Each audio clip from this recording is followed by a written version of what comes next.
ദിക്ർ ഹൽക്ക നടക്കുകയാണ് കൂഫ പള്ളിയിൽ. കബ്ബിറൂമിയ, ഹല്ലിലൂമിയ, സബ്ബിഹൂമിയ. ഓരോ വട്ടത്തിനും ദിക്ർ ഹൽക്ക എന്ന് പറഞ്ഞാൽ വട്ടത്തിലിരിക്കുക, അതിന്റെ നടുവിൽ ഒരു കുഴി, എന്നിട്ട് സുബ്ഹാനല്ലാഹ് ഒരു കല്ലയിലേക്ക് ഇടും.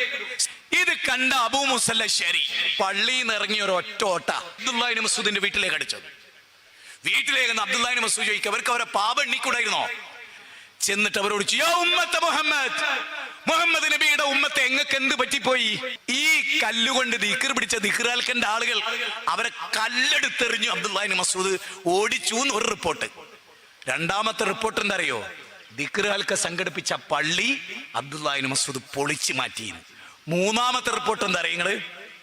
മൂന്നാമത്തെ റിപ്പോർട്ട്, ഈ ദിക്ർ ഹൽക്ക നടത്തിയ ആളുകളില്ലേ, ഒരു ഖവാരിജികളുടെ കൂടെ കൂടി മുസ്ലിങ്ങൾക്കെതിരെ യുദ്ധം ചെയ്തു. നമ്മുടെ ഷിയാബ് ചോറ്റൂരിനെ പോലെ.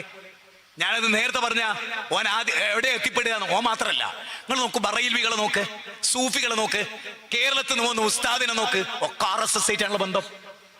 എന്താ ബന്ധത്തിന്റെ കാരണം? ഈ ചരിത്രത്തെ ആവർത്തിക്കുന്നതാണ് ഇസ്ലാമിക അഹ്ലുസുന്നത്തി വൽ ജമാഅത്തിന്റെ ഉലമാക്കൾ പറഞ്ഞിട്ടുള്ള കാര്യ.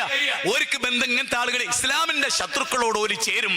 ഈ ബിദീ കക്ഷികൾ കേരളത്തിൽ ഏറ്റവും കൂടുതൽ ഇസ്ലാമിന്റെ ശത്രുക്കളുമായി സ്വകാര്യ സംഭാഷണത്തിൽ ഏർപ്പെടുന്ന നേതാവാരാ? ആരാ?